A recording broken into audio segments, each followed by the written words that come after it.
Bliss. A partir de este momento estamos contigo. Contigo unidos. Contigo y tus problemas. RCR presenta Contigo, la causa R.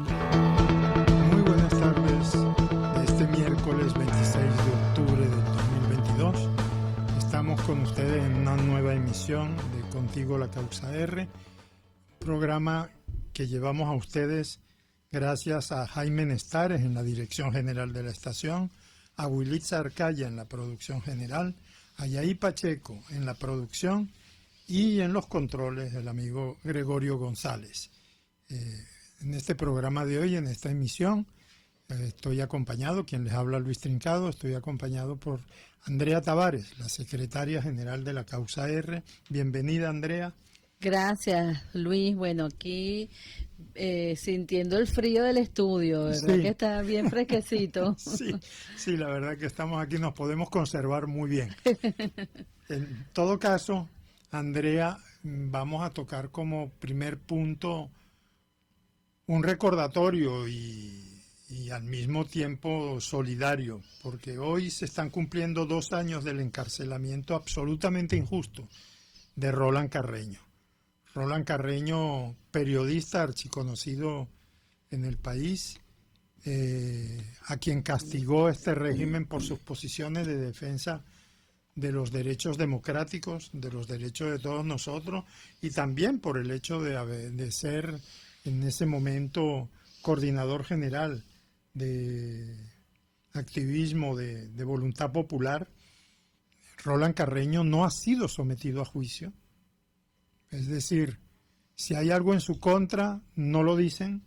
En todo caso, no se ha cumplido lo que exige la ley en caso de toda persona detenida, que es ser sometida a un juicio además justo, y en todo caso nosotros queremos hacer llegar a sus familiares, amigos, a los militantes del partido en el que milita, Voluntad Popular, toda nuestra solidaridad y sobre todo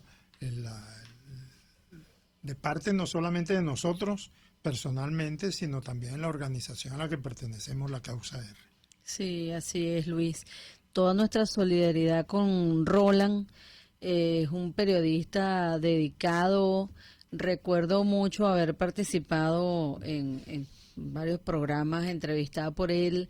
Y bueno, la verdad es que no hay absolutamente ningún elemento para mantenerlo secuestrado. Lo que hay es un secuestro, como tú dices, no hay un juicio y no hay realmente ningún hecho que amerite su encarcelamiento o su secuestro. Así que bueno, a 2 años de este secuestro nos sumamos a las voces y a la campaña que ha iniciado su organización política también, de exigir su libertad, y ojalá pues pronto lo podamos tener nuevamente con nosotros en la calle y reunido con su familia. Así es. Para entrar en materia, Andrea, porque una de las reivindicaciones de la causa R desde enero de este año, muy insistente, es el hecho de la necesidad de ir preparando al país, de ir preparando a la ciudadanía a buscar una herramienta política para poder enfrentar a Maduro por la vía electoral, dadas las circunstancias en las que se encuentra el país y del fracaso de algunas iniciativas que desde la oposición hemos desarrollado que no han surtido efecto, que no han sido exitosas. Ahora viene la posibilidad, por las fechas, de que tengamos que buscar la posibilidad de derrotar electoralmente a Nicolás Maduro. Y para ello no se puede llegar improvisado, ni se puede llegar sin preparar el terreno adecuadamente para poder proporcionarle, primero, una derrota política a Maduro y segundo, una derrota en lo electoral.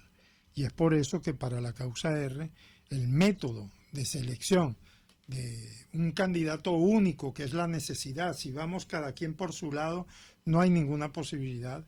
de victoria, solamente un candidato unitario puede ser el método, el mecanismo, la herramienta para poder vencer a Nicolás Maduro, pero además tenemos que hacerlo mediante un método de selección.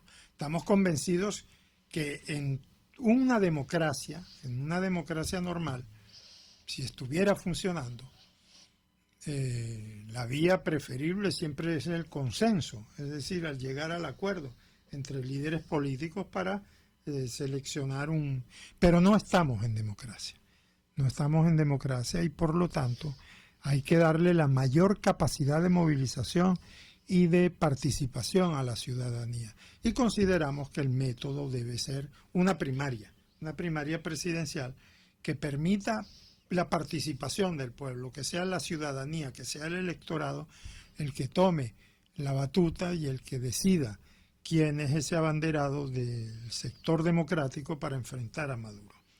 Ya finalmente, después de mucha insistencia y después de un arduo trabajo político y de convencimiento, hemos logrado que ya haya una fecha, que ya se haya designado una fecha para esa primaria, y al mismo tiempo para que se discuta tanto un reglamento de esas primarias como se esté dando la discusión de quiénes van a ser, quienes conformen una comisión para la realización de esas primarias. Me gustaría, Andrea, tú que representas a la causa R en las reuniones de la plataforma unitaria, eres nuestra abanderada en esas discusiones, con toda profundidad este programa lo dediquemos a informar, ya que hay muy poca información. Además, en un país donde no solamente cada vez hay menos medios de comunicación, sino donde además hay una ofensiva exprofeso del régimen cerrando emisoras de radio. Tenemos que denunciar que ya van más de 40 en los últimos 2 meses emisoras de radio a lo largo y ancho del país que están siendo cerradas, y que eso impide que la ciudadanía tenga la información necesaria. Entonces, me gustaría que aproveches el tiempo que nos brinda Radio Caracas Radio, a quien siempre le estaremos agradecidos por eso, para poder explicar a nuestros oyentes cómo va lo de las primarias y cómo piensas tú que se puede ir desarrollando todo esto. Sí, lo primero que quiero decir, Luis, es que quizás en la opinión pública hay la sensación de que la plataforma unitaria está tratando de ser muy secretista, de tener todo encapsulado, de no informar al país. Y bueno, ciertamente ha habido una política de ser muy cauteloso con la información. Sabemos que hoy con el tema de redes sociales, con el tema de los bots, justamente ayer veíamos un informe sobre todo la cantidad de millones de bots que tiene el régimen y que desde los ministerios, según ese informe, se activan contra los dirigentes de oposición, contra las informaciones de la oposición. Entonces, bueno, no queríamos correr el riesgo de que la información se fuera a tergiversar en el camino, aunque el no informar también ayuda a eso, ¿no? Claro. Entonces hay que buscar un equilibrio en ese aspecto. Pero es bien importante que la población entienda que estamos haciendo primero un esfuerzo de verdad muy importante por construir una instancia unitaria. Nosotros no queremos engañar al país, ha costado, porque bueno, venimos de entrar en unas contradicciones sobre la ruta a seguir, sobre los procesos últimos, hay visiones diferentes, hay ideologías diferentes, inclusive, de cómo asumir las cosas, se ha generado desconfianza entre los factores políticos, y reconstruir eso es parte de un proceso, ¿no? Y el estar hoy sentados frente al país, de alguna manera presentando una propuesta política y poniéndonos de acuerdo, a pesar de todas estas diferencias, nosotros hemos sido uno de los que hemos sido bastante contundentes en exigencia de fecha de primaria, de que, bueno, no se le dé largas. A pesar de todo eso, nosotros saludamos el esfuerzo que hacen todas las organizaciones políticas por construir y de alguna manera restablecer ese valor tan importante que la sociedad venezolana aprendió a darle a la unidad de los factores políticos. Entonces, yo creo que lo primero que la gente valora es que nuestro primer candidato, el candidato de todos los venezolanos, es la unidad. Ese es el primer candidato. Entonces, que es una exigencia, del país. Del país. Todo el mundo sabe que sin ese valor fundamental, derrotar a un régimen que ya, bueno, está caracterizado, ya sabemos que es un régimen totalitario, violador de derechos humanos, es muy difícil hacer política en dictadura, la persecución, las amenazas, a pesar de todo eso la gente dice, bueno, es con unidad que nosotros podemos derrotarlo. Y esa unidad, con esta herramienta que es las primarias, se puede fortalecer cuando nosotros tengamos un candidato que no va a ser el candidato que puso un partido o que un grupito de partidos se unieron para imponerle al país, sino que es un candidato que debe ser elegido por la sociedad, por esa sociedad que quiere cambio político, por esa sociedad que ha venido luchando por la libertad y por la democracia durante tantos años y que esa sociedad tiene derecho a decir, este es el candidato que yo quiero para reconstruir la democracia y para recuperar la libertad. Entonces, esta propuesta de primarias, que fue generada por nosotros desde enero de este año, propuesta al país y a los factores políticos, ya hoy tiene una silueta. Recuerdo que fue Andrés Velázquez el 22 de enero precisamente desde Guayana quien hizo el primer lanzamiento, digamos, del planteamiento de la primaria. De la primaria. Y esa primaria ya tiene una silueta. Ya está de alguna manera perfilada porque ya hay un reglamento que establece cuál va a ser, digamos, la ruta a seguir para que esas primarias se cumplan. Hay personas que he visto en las redes, he visto ruedas de prensa, algunas organizaciones políticas o de algunos precandidatos que, bueno, critican un poco el reglamento, dicen que es un reglamento que no considera algunas cosas que están faltando allí, que hay algunos elementos que no se expresan en el reglamento. Bueno, precisamente es un reglamento marco. ¿Porque hicimos un reglamento marco? Porque los detalles del proceso de primarias lo tiene que decidir la comisión de primarias. Que está por designarse. Que está por designarse. Es decir, ese tema del cronograma, el tema de las fechas, todos esos son elementos que tiene que haber un organismo independiente, un organismo imparcial que pueda por encima de los partidos políticos establecer digamos las líneas ejecutivas de esta primaria, ¿no? O sea, quizás es que estamos tan acostumbrados a que no hay división de poderes y que entonces en el caso del poder del Estado, el Ejecutivo o el Maduro directamente le da órdenes al Consejo Electoral, a cualquier otro poder público. Entonces nosotros queremos que la plataforma sea la que además pague y se da el vuelto. O sea, en la plataforma hay varios partidos que tienen candidatos a la primaria. Claro. Entonces, ¿cómo es eso que nosotros mismos vamos a dirigir la elección y vamos a decir cuál es el cronograma y vamos a ajustar? Entonces, allí lo que hicimos fueron dibujar las líneas generales de acción con algunos elementos que, bueno, ya previamente discutidos y que son importantes, pudieran quedar allí plasmados, y que hay otros aspectos que, bueno, los estamos valorando, porque nosotros, bueno, por ejemplo, la decisión de que los inhabilitados puedan participar como candidatos es una decisión unánime. Allí no hubo discusión, o sea, nosotros no vamos a ser quienes le demos una segunda inhabilitación a unos compañeros que fueron además inhabilitados ilegalmente. Entonces, ellos van a estar en la posibilidad de formar parte de esta primaria. Ahí no hubo discusión. Estamos discutiendo cuál es el mecanismo que nosotros vamos a tener para sustituir un candidato en el caso de que realmente no podamos concretar su inscripción.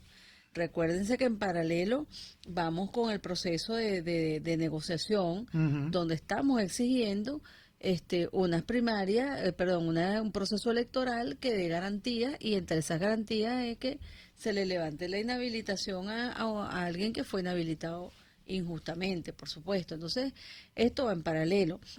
Luego tenemos el tema de la participación de los connacionales nuestros que están en la diáspora. El voto en el exterior. El voto en el exterior. Bueno, aquí también en general todos los partidos están conscientes de que esto es un derecho y así lo establecimos en el reglamento, es un derecho que tiene todo venezolano a elegir a su gobernante. Cómo nosotros facilitamos los mecanismos para que puedan hacerlo es donde estamos ahorita evaluando con la comisión técnica, porque entonces ejecutar esto, o sea, hay una decisión política, queremos que puedan participar y vamos a hacer todo lo que podamos hacer o debamos hacer para que eso se realice, así lo dice, si mal no recuerdo, el artículo 5. Ahora viene la parte técnica, que es decidir cuál es el mecanismo para que eso ocurra. Hay propuestas de hacer una combinación de que se registren de manera virtual, pero que haya un voto manual. Hay otras propuestas de que sea todo virtual. Hay otras de que, bueno, tiene que haber, por supuesto, tiene que haber una lucha en la calle porque se puedan inscribir como corresponde en los consulados, en fin, o sea, todos esos son escenarios que la comisión técnica ha estado evaluando, que todavía se siguen consultando y que seguramente cuando la Comisión Nacional Electoral esté ya juramentada, constituida y en funciones, tendrá los elementos en la mesa técnicos y políticos para establecer cuál va a ser esa ruta y cómo se va a hacer. El tema de la participación del Consejo Nacional Electoral, por ejemplo, ese es otro tema. Que nosotros vemos en las redes que algunos... Que además es muy polémico, por cierto, porque obviamente para muchísima gente sería una intromisión del CNE. Así Exacto, lo verían. sí. Bueno, nosotros en la causa R hemos mantenido una posición firme, y como lo dice nuestro nombre de partido, y radical con ese tema. Nosotros creemos que es totalmente inapropiada la participación del Consejo Electoral en cualquier etapa de esta primaria nuestra, ¿no?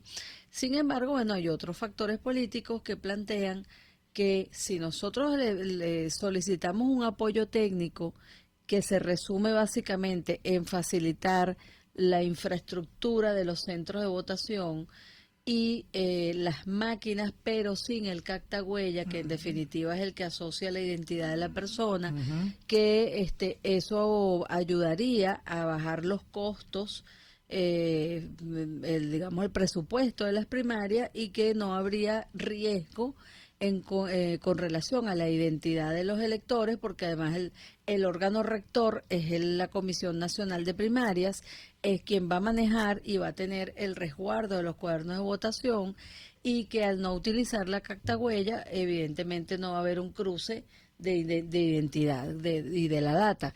Para nosotros, independientemente de que esto pueda ser así, creemos que el simple hecho de que de alguna manera el CNE pueda tener algún tipo de intervención en nuestro proceso primario puede además generar mucha desconfianza en la participación. Y además, exactamente, ahuyentar a los electores. Totalmente, sobre todo los empleados públicos, ¿no? Que son los primeros que, bueno, reciben retaliación en sus trabajos por participar en un proceso que es netamente de oposición o de personas que quieren un cambio en este país.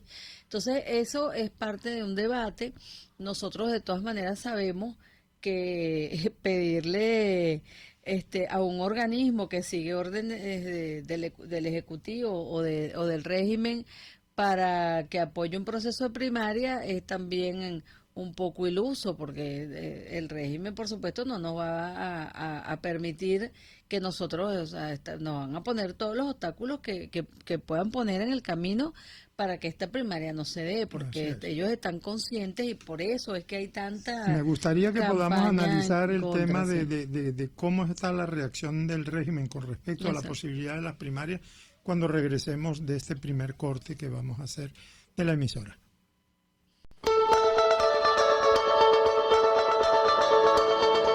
Les estamos presentando Contigo, porque nos preocupan las mismas cosas, solo por RCR 750.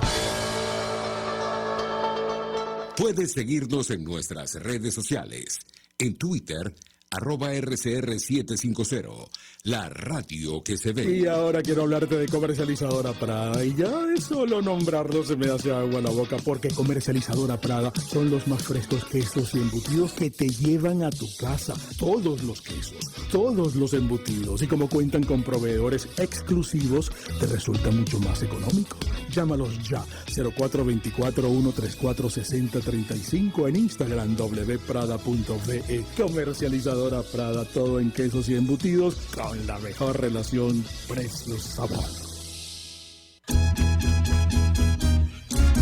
Desde los sectores populares del país se escucha una clara señal. Es el radar de los barrios. Evelyn Martínez y la red de ciudadanos le invitan a identificar amenazas, ubicar soluciones y hacer seguimiento eficiente a las problemáticas de cada sector. Un espacio contra la polarización donde se construye de abajo hacia arriba y de adentro hacia afuera. El radar de los barrios, de lunes a viernes, a partir de las 10 de la mañana, solo por RCR 750 AM. Amigos, nace un nuevo concepto de farmacia en Venezuela. Farmacia CVS y más.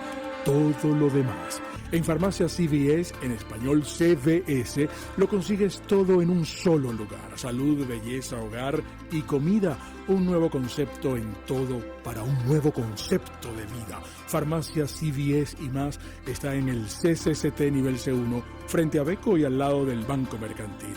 En Instagram, FarmaCVS. Farmacia CVS y más. Todo lo demás. Moisés Naim en Efecto Naim. Hola, soy Moisés Naim desde Washington. Conéctese a rcr.tv. También nos puede seguir por @Efecto Naim en Twitter. Y estamos en Facebook y en Instagram. Y no olvide que puede disfrutar todos los contenidos del programa cuando usted quiera, suscribiéndose a nuestro canal de YouTube. Nos vemos en la radio. Los miércoles y viernes a las 7 de la noche. Solo por RCR 750 AM. RCR 750 AM. Porque lo bueno une.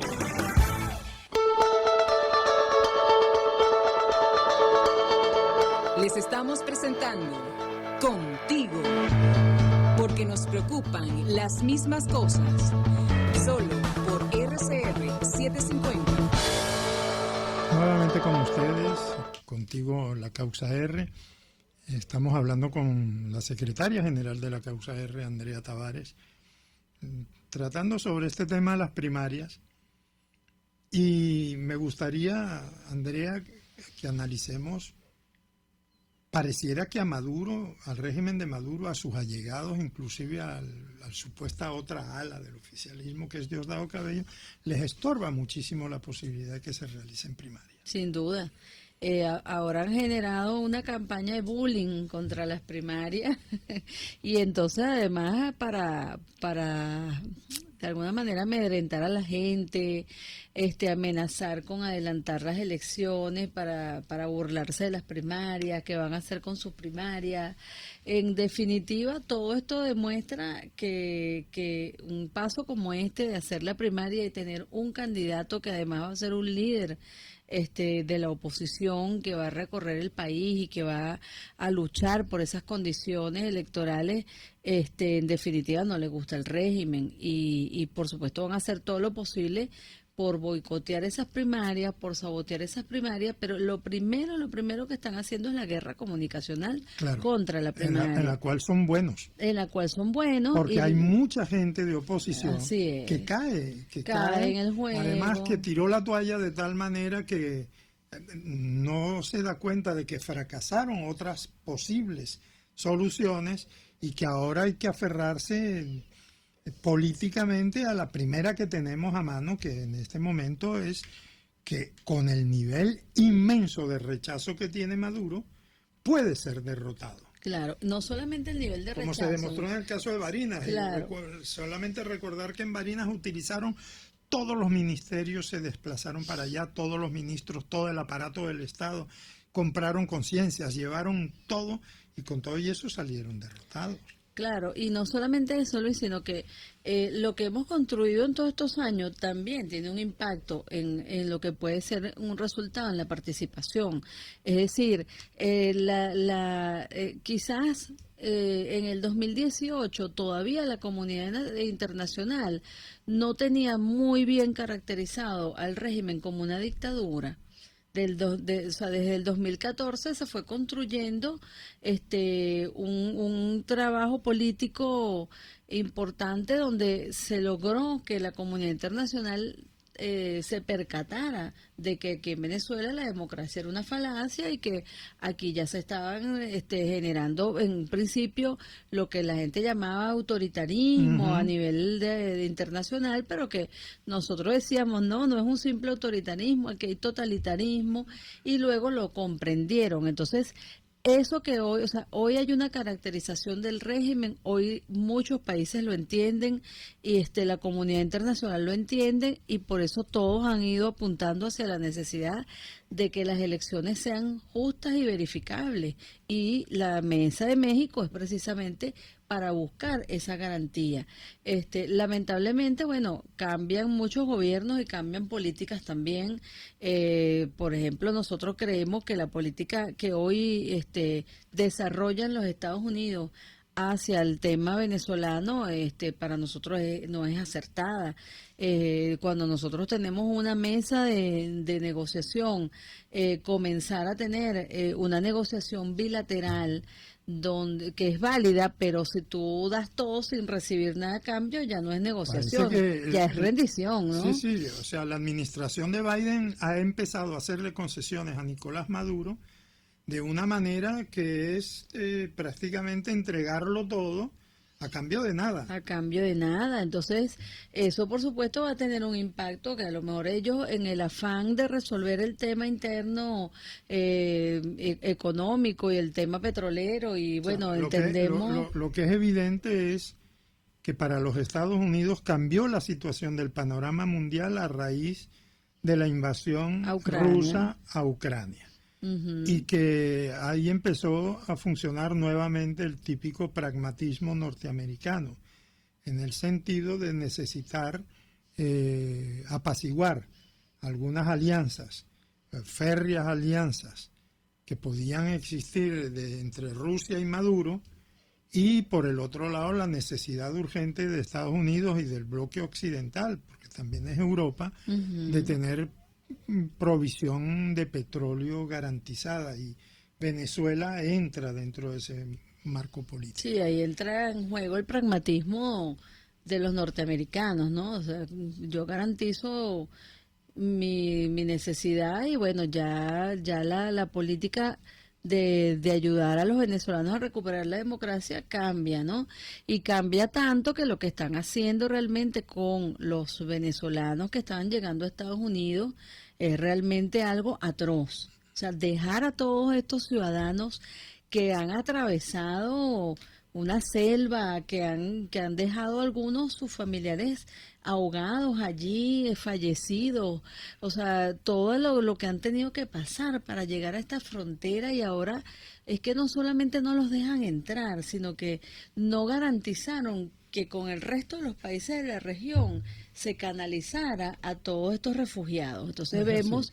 Están en un limbo. Están en un limbo, o sea, no me puedo ir para allá, pero no me puedo pasar para acá, porque entonces Panamá no me deja regresarme por ahí mismo, por el Darién, no tengo para un pasaje de avión para regresarme, no caben en los refugios, andan en las calles mendigando. O sea, esto es lo peor que le ha podido hacer Estados Unidos a Venezuela, porque ese es el pueblo más humilde que intentó llegar hasta allá, alentado por ellos mismos, además, porque planteaban que había que en el lenguaje del mismo presidente de Estados Unidos, que había que ayudar a los refugiados venezolanos, y de la noche a la mañana dan este giro sin ningún tipo de transición. Realmente ha sido brutal, y esto es muy importante, Luis, y esto lo hago como un llamado a todos nuestros compatriotas venezolanos que están afuera o que están aquí adentro, que todavía dicen que para qué seguimos pensando en elecciones, que para qué que no vale la pena ir a votar, que hay un fraude.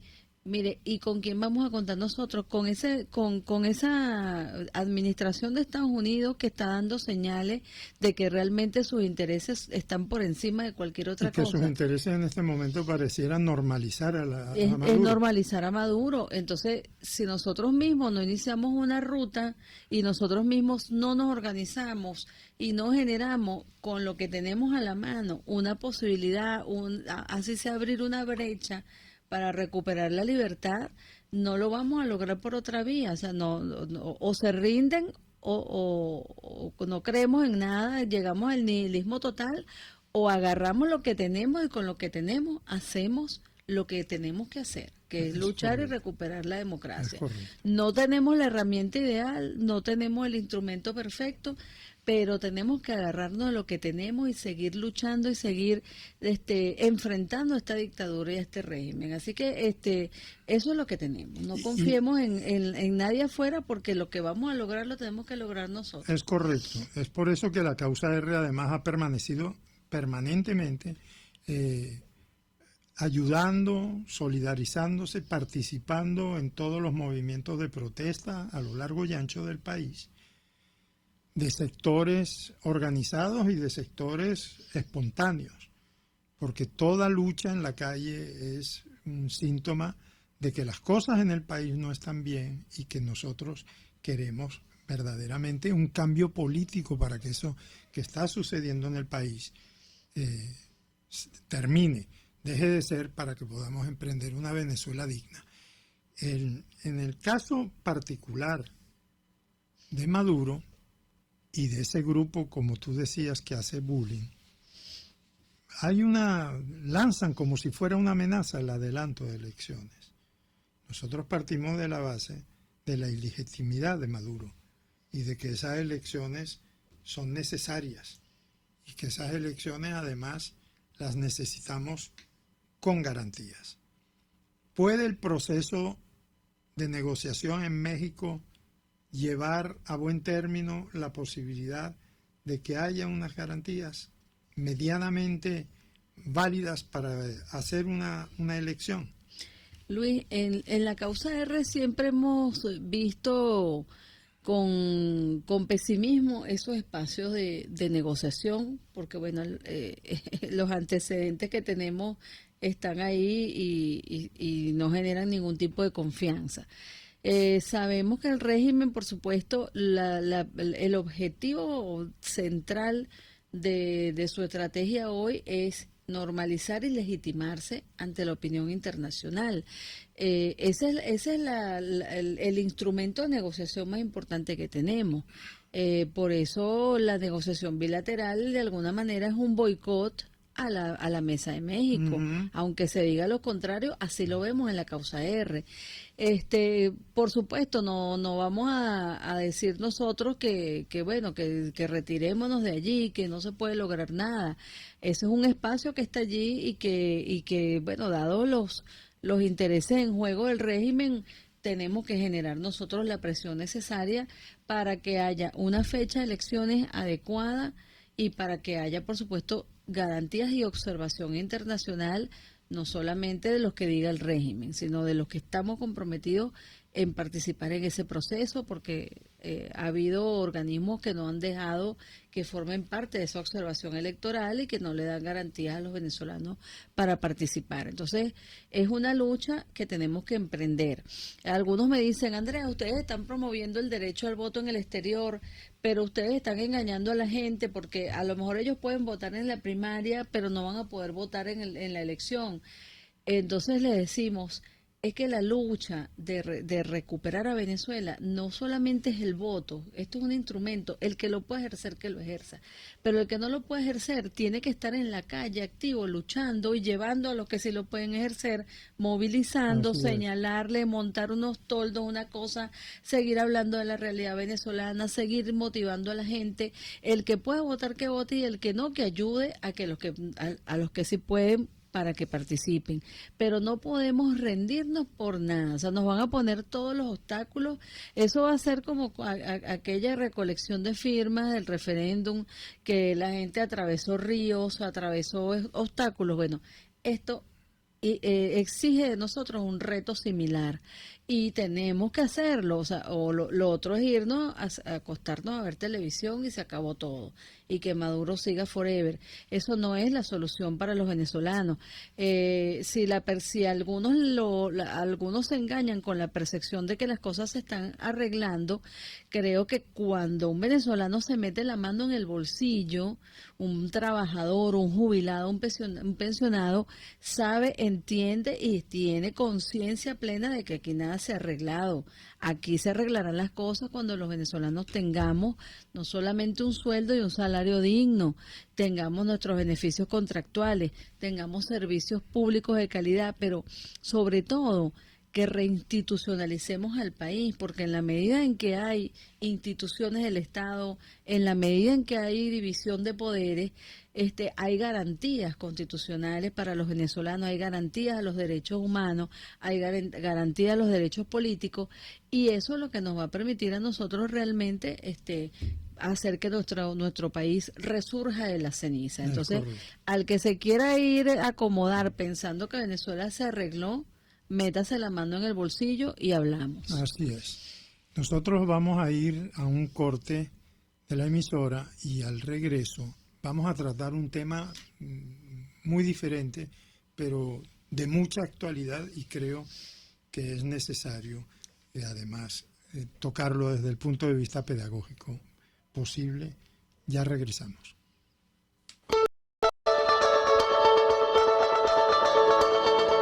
Les estamos presentando Contigo, porque nos preocupan las mismas cosas, solo por RCR 750. Puedes seguirnos en nuestras redes sociales, en Twitter, @RCR750, la radio que se ve.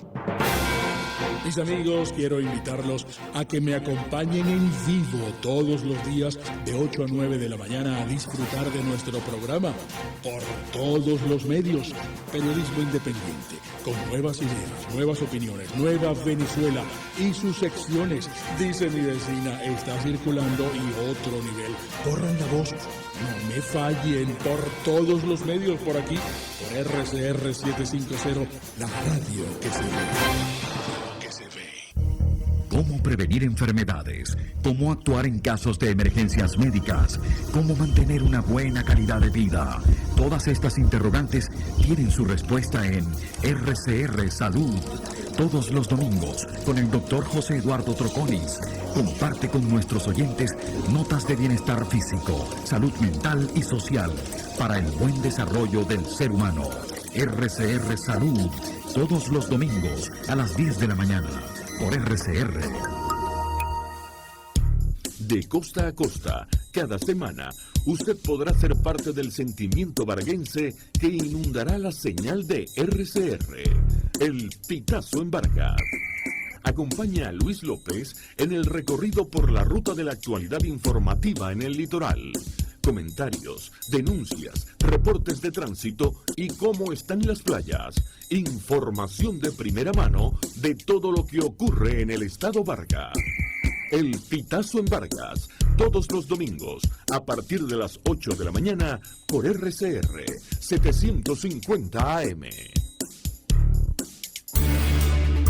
Voz de América. Información precisa, completa, veraz, objetiva e independiente. Directo a tu pantalla. De lunes a viernes, a las 2 de la tarde, por RCR 750. RCR 750 AM. Porque lo bueno une.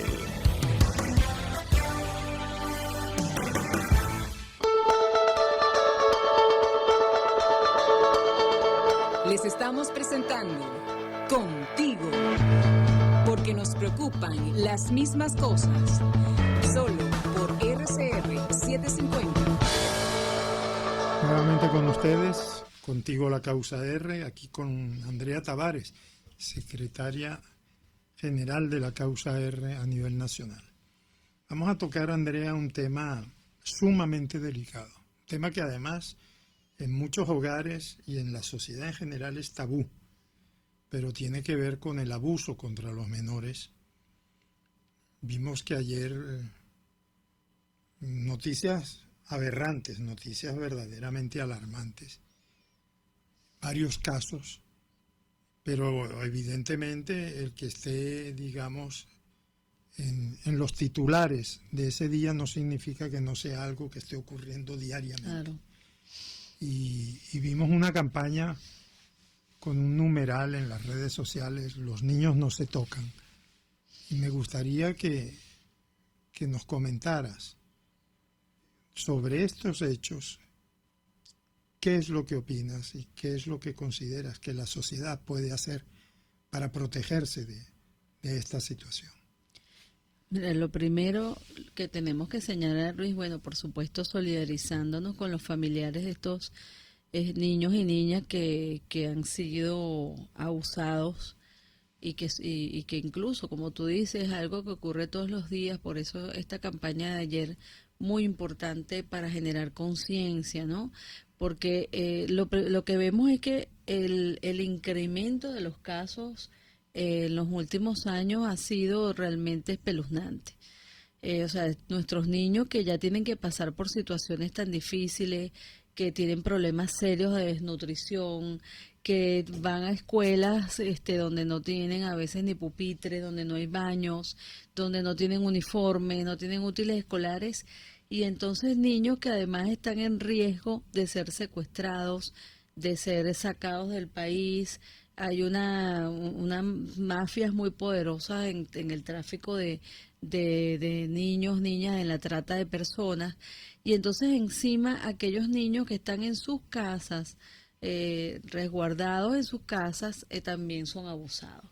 Y bueno, sabemos que los estudios, las personas que se dedican a estudiar esto, lo dicen claramente, ¿no? Que normalmente los niños abusados, ese abuso proviene del entorno más cercano. Y los casos que vimos ayer, realmente muy dolorosos, o sea, increíble que un abuelo esté involucrado en el abuso a sus nietas, no, 6 niñas que están afectadas allí, incluyendo a su tío, que también ha sido parte de los abusadores.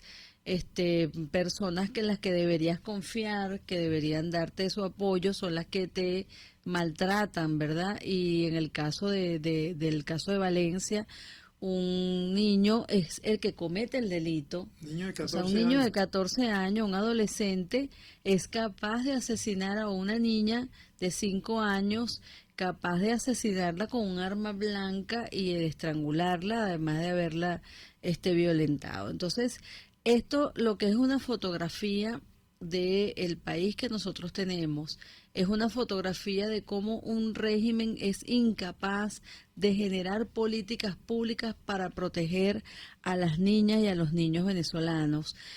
No hay absolutamente ningún pronunciamiento, ninguna,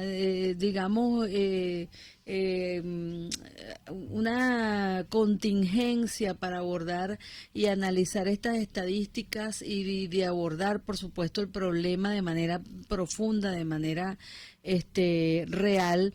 Y bueno, no lo va a ver mientras esté este régimen. Claro. No lo va a ver mientras esté este régimen, porque este régimen tiene otras prioridades, tiene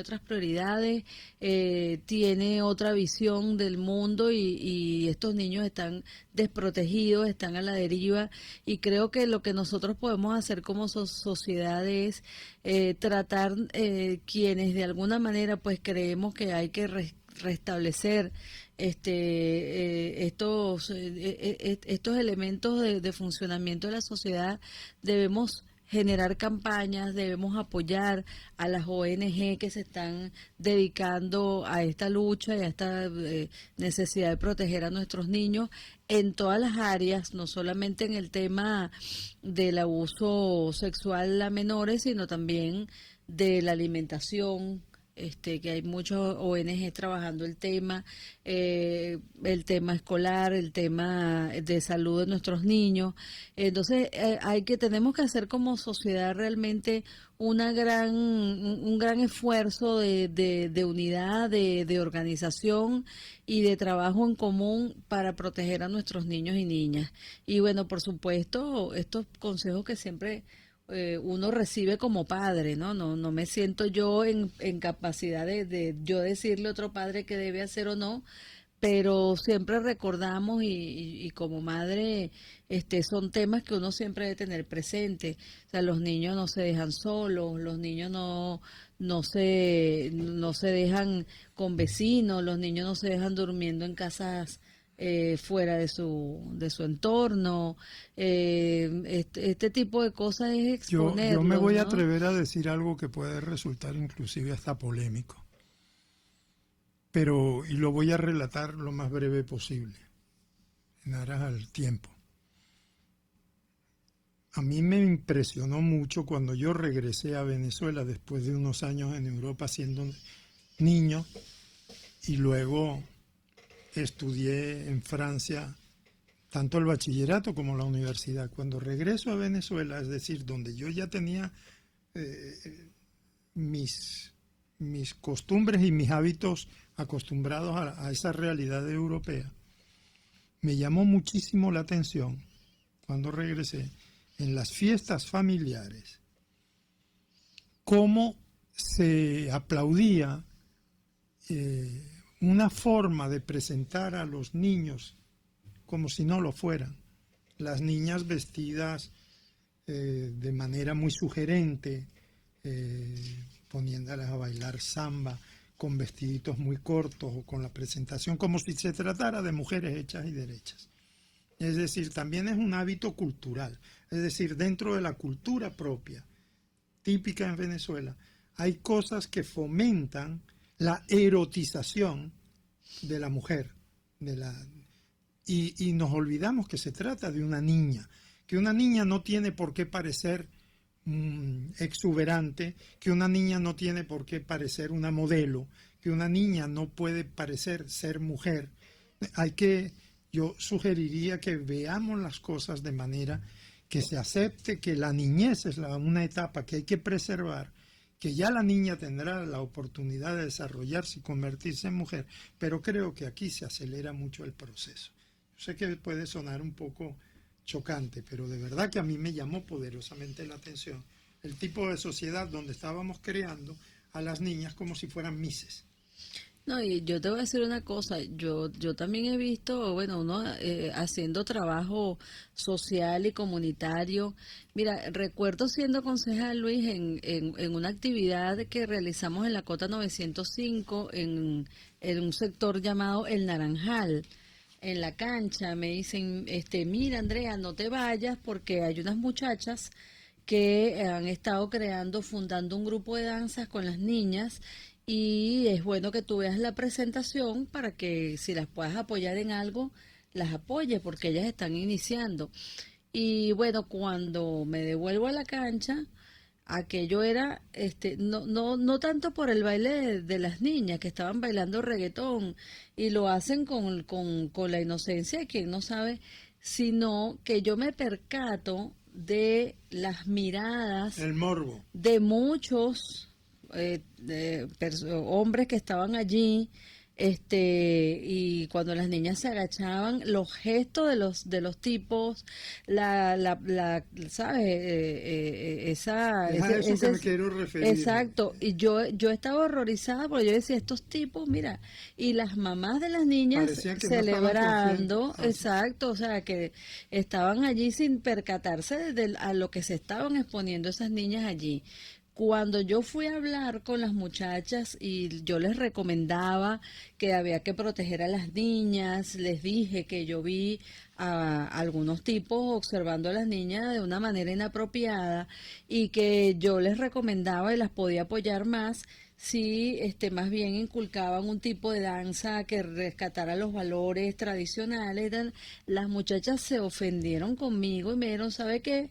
No nos apoyen nada, no la necesitamos. Sí, eso Eso que usted quiere que nosotros hagamos, eso está pasado de moda.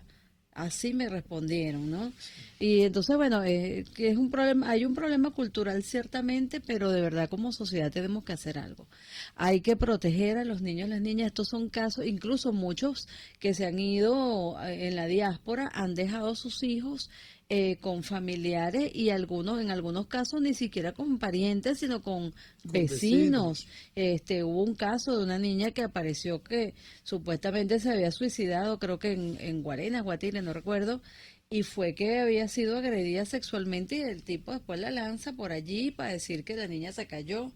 Y era una niña que estaba en el cuidado de una vecina. Y eso, bueno, yo como madre, de verdad, cuando mi hija me decía, mamá, que una pijamada, mamá, que no sé qué más, no, porque de verdad es difícil, tú no estás de alguna manera conociendo pues cuáles son las situaciones que pasan dentro de una casa donde tú no vives, ¿no? La modernidad no está reñida con el mantener ciertos valores y ciertas tradiciones familiares. No debería estarlo, porque es que no, esas tradiciones, esos valores son parte además de un sentido común, son parte, o sea, proteger a un niño es parte de además de un sentido común, es parte de tener uno, o sea, una naturaleza humana, ¿sabes? O sea, agredir a un niño inocente, frágil, vulnerable, es porque tu condición humana está realmente muy mal, ¿no? Entonces, es parte de proteger a la humanidad. Eso, más allá de que mucha gente lo quiere interpretar como un tema moral, se trata de proteger a la humanidad. Y eso es lo que tenemos que hacer.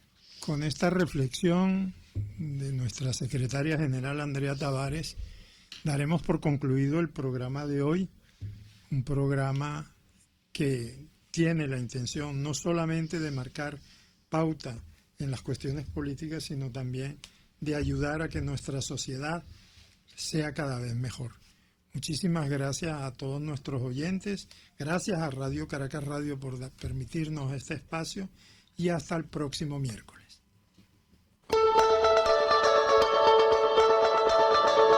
RCR presentó Contigo, donde la pluralidad del pensamiento confluye, solo por RCR 750.